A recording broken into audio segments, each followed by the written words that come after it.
Hey everyone, this is me Nandita Anand and today I will teach you A Thing of Beauty which is written by John Keats. A Thing of Beauty is written by John Keats. He was born in 1795 and died in 1821. ये British romantic poet थे, ये nature lover थे और एक ये बहुत ही अच्छा example है ये poem a thing of beauty. And ये पोएम जो है एंडीमियन से लिया गया है। A thing of beauty is a joy forever. Its loveliness increases. It will never pass into nothingness, but will keep a vower quiet for us and a sleep full of sweet dreams and health and quiet breathing. Therefore, on every morrow are we breathing a flowery band to bind us to the earth, spite of despondence of the inhuman death, of noble natures, of the gloomy days, of all the unhealthy and over-darkened ways, made for us searching, yes, in spite of all, some shape of beauty moves away the pall from our dark spirits, such the sun, the moon, trees old and young, sprouting a shady bone for simple shape, and such are daffodils. Poet कहते हैं कि सुंदर वस्तु जो है वो हमेशा हम लोग को आनंद देती है, वो हमेशा हम लोग को प्यारा लगता है, उसका अस्तित्व कभी भी खत्म नहीं होता है, उसको जब भी हम लोग देखते तो अच्छा लगता है, शांति मिलता है। इससे क्या होता है, जब चीज़ें अच्छी लगने लगते हैं तो हम लोग को अच्छी नींद आती है, हम लोग का स्वास्थ्य अच्छा होता है, हम लोग हर वक्त खुश रहते हैं, शांति जैसा महसूस होता है। अगर हर वक्त हम लोग अच्छा चीज़ देखें, जैसे जब भी हम लोग नेचर देखते हैं तो कितना सुकून मिलता है। कभी भी पार्क में जाते हैं या कोई गार्डन में जाते हैं तो सारा जगह ग्रीनरी ग्रीनरी देख के बहुत ही अच्छा लगता है। जो मूड ऑफ भी होता है ना वो एकदम एक्टिव हो जाते हैं, बहुत अच्छा महसूस होता है, रिलैक्स महसूस होता है बाहर जाने के बाद, गार्डन में घूमने के बाद। तो ये जो हर दिन अच्छा अच्छा चीज़ होता है हम लोग के साथ, कुछ खराब भी होता है, कुछ बुरा भी होता है, लेकिन कुछ अच्छा भी होता है। तो हमेशा जो है हम लोग जब सो के उठते हैं जब दूसरे दिन, तो हमेशा पुराने दिन का मेमोरीज लेके उठते हैं।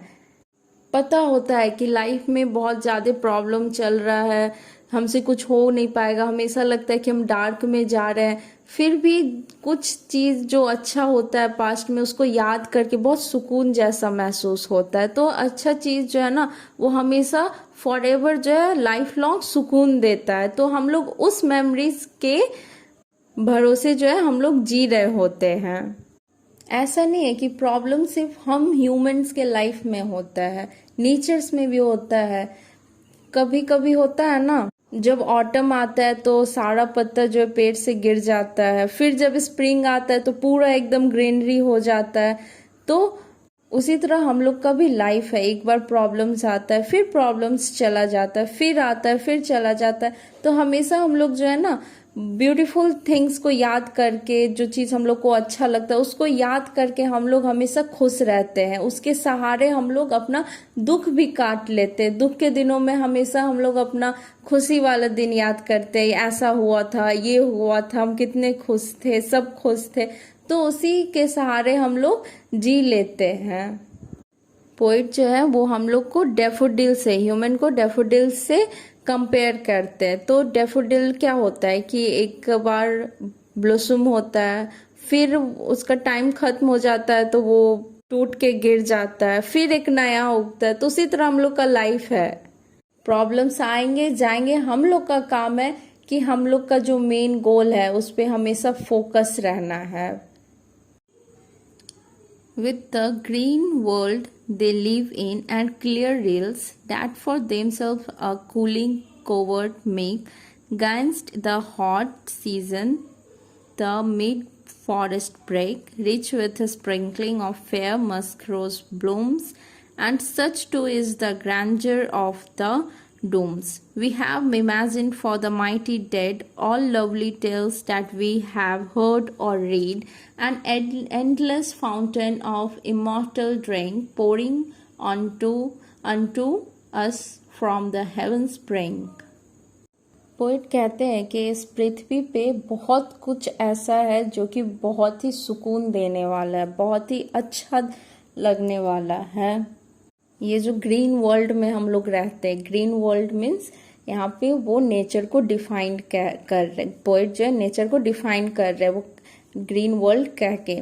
तो पोएट बताते हैं कि ये जो ग्रीन वर्ल्ड में हम लोग रह रहे हैं, यहाँ पे अलग अलग सीजन्स होता है, हमेशा वेदर चेंज होते रहता है। कभी बहुत गर्मी लगता है तो हम लोग झील के किनारे चले जाते हैं, या फिर छोटा छोटा नदी होता है ना जो जिसको स्ट्रीम कहते हैं। यहाँ पे रील्स का मतलब स्मॉल स्ट्रीम्स होता है जो ठंडा लगता है, जिसके पास जाने से अच्छा लगता है, सुकून मिलता है। तो ये सारा चीज जो है बस नेचर प्रोवाइड कर सकता है। तो हम लोग को जो है हमेशा उदास होने से अच्छा है कि हम लोग ये सोचे कि नेचर कितना कुछ हम लोग को प्रोवाइड कर रहा है, ये गॉड जो हम लोग को कितना कुछ दिए हैं through nature. Nature is all made by God. Poet जैसे बताएं इन अबव लाइन कि जब बहुत ज़्यादा गर्मी लगता है तो हम लोग स्ट्रीम के पास चले जाते हैं, उसी तरह हम लोग अगर किसी एकदम जाइंट जंगल में चले जाए, मतलब एकदम घना जंगल में चले जाए, तो वहां पे भी हम लोग को बहुत सारा शेड्स मिल जाता है, छांव मिल जाता है जहां हम लोग रह सकते हैं। और वहीं पे कहीं कहीं अलग अलग जो है फ्लावर का सेंट आता है। मस्क रोज एक फ्लावर होता है जिसका बहुत ही अच्छा सेंट होता है, तो वो भी अगर हम लोग स्मेल करते हैं तो वाओ बहुत अच्छा लगता है। Just think about it, just feel it, feel the nature, it gives us relief.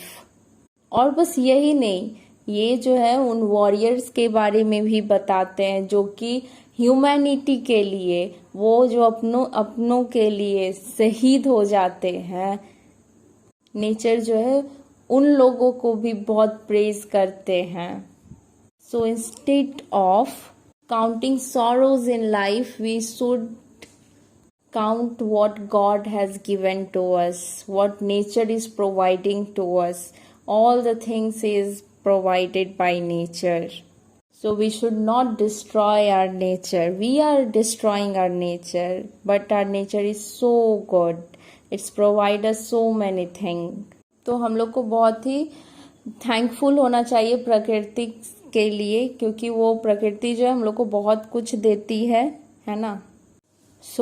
इसमें इस पोएम में जो है पोएट वो पूरा नेचर को डिफाइन किए, उसका हर चीज को जो है लाइन बाय लाइन डिफाइन किए कि नेचर जो ये कितना अच्छा है, हम लोग को कितना रिलीफ देता है। So I hope you like the poem, and we will meet in next class. Till then, bye bye and thank you.